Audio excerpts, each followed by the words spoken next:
Sarah, what do you got?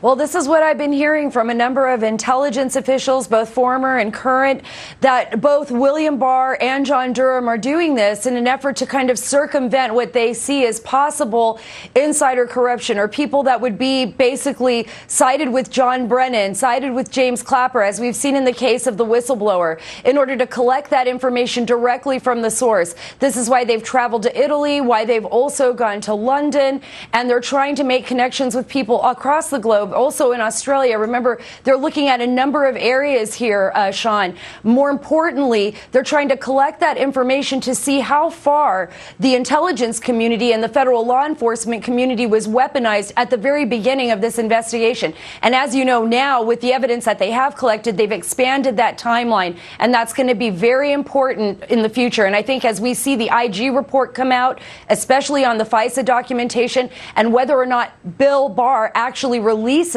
those documents that the president has authorized him to release to the public, I think that the United States, especially the American people, will have a real eye-opener in the next few weeks. All right, Sarah Carter, investigative reporter, thank you. Here with reaction, President Trump's attorney, former New York City Mayor Rudy Giuliani. Mr. Mayor, you know, I know the president has been saying, and you've been saying, you're not going to testify in front of any committee unless there's a vote of Congress on whether or not they should remove him. But doesn't it also have to include the fundamental fairness issues that Newt Gingrich gave the Democrats in '98? It's all in here, Sean. This is a great letter by Pat Cipollone.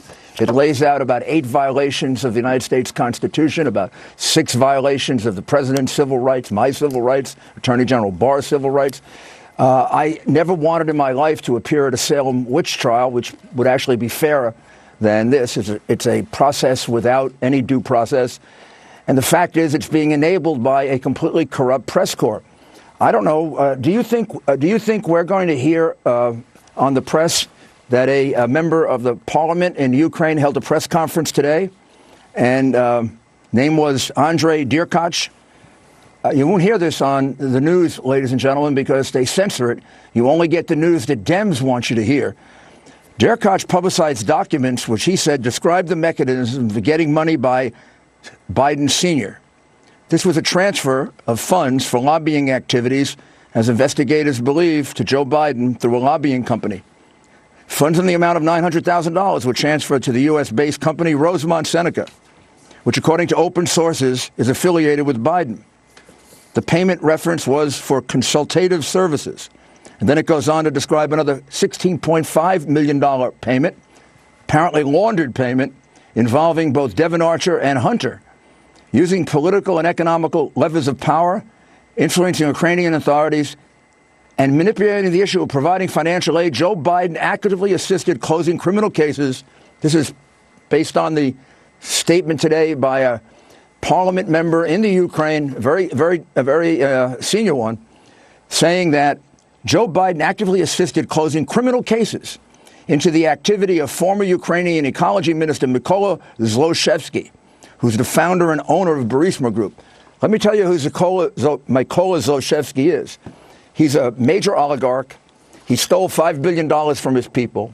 He very suspiciously was allowed to come back. His case got dismissed when they dismissed Hunter Biden's case. He's the guy who paid the $16.5 million and the $900,000 to the Bidens, or through the, well, it wasn't 16.5, it was more like 8 million to the Biden group. This guy's one of the major criminals in the Ukraine, and he's now walking around free because Joe Biden got the case dismissed. And this gentleman has said that this information should be turned over to the Department of Justice, and for their own purposes, they should investigate it.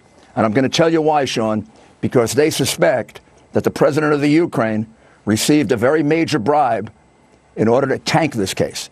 I'm not saying Biden was involved in that bribe, but it's the only thing he wasn't involved in. This case stinks. They can run away from it all they want. And, Sean, I want you to keep your eye not just on China. I want you to keep your eye on Romania. Just watch Romania. Let me ask you this. You won't read it in the New York Times or the Washington Post, but just watch Romania.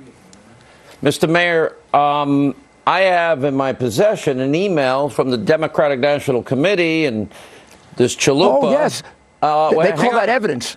Well, and I have it too. And about, they put me on a program, and I spoke to 68 investigative journalists. The date of this is May 3rd, 2016.